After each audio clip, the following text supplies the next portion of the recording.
Well, to begin with, what is terrorism? Got to say something about that. However, in accordance with the guidelines that I mentioned, I think there's a simple answer. Namely, we just take the official U.S. definition of terrorism, since we're accepting the pronouncements of our leaders literally. So let's take their definition. In fact, that's what I've always done when I've been writing about terrorism for the last 20 years or so. Just accept the official definition. So, for example, a simple and important case is in a U.S. Army manual in 1984, which defines terrorism as the calculated use of violence or the threat of violence to attain goals that are political, religious, or ideological in nature. Well, that seems simple, appropriate. Particularly good choice because of the timing, 1984. 1984, you'll recall, was the time when the Reagan administration was waging a war against terrorism, particularly what they called state-supported international terrorism, a plague spread by depraved opponents of civilization itself in a return to barbarism in the modern age. I happen to be quoting George Shultz, who was the administration moderate. Another guideline is we'll keep to the moderates, not the extremists. So that's 1984. Reagan had come into office a couple years earlier. His administration had immediately declared that the war against terrorism would be the focus of U.S. foreign policy, and they identified two regions as the source of this plague by depraved opponents of civilization itself, Central America and the Middle East. Well, let's just, to illustrate, pick the peak year, the worst year, 1985 in the Middle East, top story of the year. So what were the, who wins the prize for the worst acts of terrorism in the Middle East in 1985? Well, I know of three candidates. Maybe you can suggest a different one. One candidate is a car bombing in Beirut in 1985. The car bombing was a car that was placed outside a mosque. The bomb was timed to go off when people were leaving to make sure you kill the maximum number of people. It, according to the Washington Post, killed 80 people, wounded over 250, mostly women and girls leaving the mosque, but it was a huge explosion, so it blew up the whole street, killed babies and beds and so on and so forth. The bomb was aimed at a Muslim sheikh who escaped. It was set off by the CIA in collaboration with British intelligence and Saudi intelligence, and specifically authorized by William Casey, according to Bob Woodward's History of Casey and the CIA. So that's a clear-cut example of international terrorism, very unambiguous, and I think it's one of the candidates for the prize for the peak year of 1985.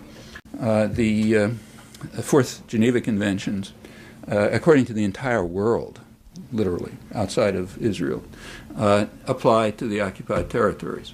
The United States refuses, doesn't vote against this when it comes up in the United Nations. It abstains. I presume the reason is the United States does not want to take such an open, blatant stand in violation of fundamental principles of international law, particularly because of the circumstances under which they were enacted. Recall that the Geneva Conventions were established in order to, right after the Second World War, in order to criminalize the acts of the Nazis. So saying they don't apply is a pretty strong statement. However, outside of the United States and Israel, the whole world agrees. The International Red Cross, which is the agency responsible for applying and interpreting them, agrees. In fact, there's no, as far as I'm aware, no further question about this. Switzerland, which is the responsible state, called a meeting of the high contracting parties for the Geneva Conventions, that is, those, like the United States, that are legally obligated by treaty to enforce them. It's a high, solemn commitment. Called a meeting on December 5th in Geneva, and the meeting took place, passed a strong resolution determining that the Geneva Conventions do apply. to the occupied territories, which makes illegal just about everything that the United States and Israel do there. They went through the list, settlements, displacement, everything that goes on. The United States boycotted the session. They got another country to boycott them, Australia. According to the Australian press, under heavy U.S. pressure, Australia joined in boycotting them. If the U.S. boycotts it, it's like a negative vote at the Security Council or the General Assembly. Didn't get reported, and it's out of history. Okay, but that's another important step to enhancing terror. All of this took place, incidentally, in the midst of a 21-day truce, one-sided truce. Palestinians weren't carrying out any acts, but a couple of dozen Palestinians were killed, including a dozen children. That was right. It was right in the middle of this that these efforts to enhance terror took place. Maybe that's an unfair interpretation, and there's some other motive that I'm not thinking of, but that's what they look like to me. You can think about that.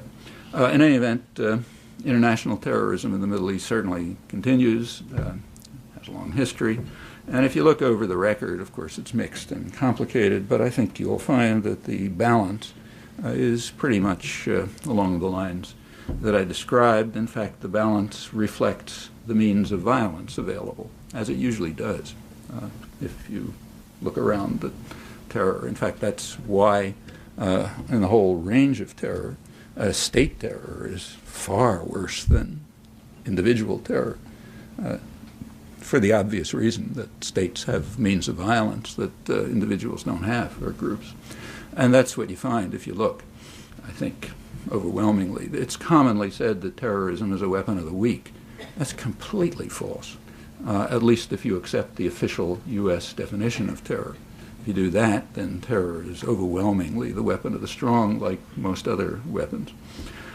So on October 11th, President Bush announced that to the Afghan people that we will keep bombing you until you hand over people who we suspect of terrorist acts, although we refuse to provide any evidence and we refuse to enter into negotiations for extradition and transfer. Clear case of international terrorism. On October 28th, the British counterpart, Admiral Sir Michael Boyce, who's the chief of the British Defence Staff, took it a step further. 3 weeks after, you have to remember, getting rid of the Taliban regime was not a war aim. That was an afterthought. And 3 weeks after the bombing began, that was added, presumably so that intellectuals would have something to feel good about or something, I don't know. Anyway, 3 weeks after the bombing, that was added as a new war aim. And Admiral Boyce announced to the Afghan people accordingly, I think this is the first mention of this war aim, that we will continue bombing you until you change your leadership. Let us never tolerate outrageous conspiracy theories concerning the attacks of September the 11th. Malicious lies that attempt to shift the blame away from the terrorists themselves, away from the guilty.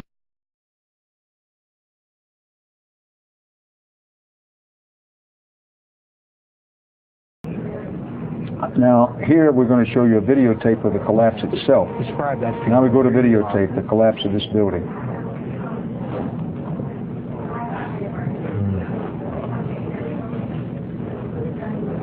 It's amazing. Amazing, incredible, pick your word. For the third time today, it's reminiscent of those pictures we've all seen too much on television before, when a building was deliberately destroyed by well-placed dynamite to knock it down.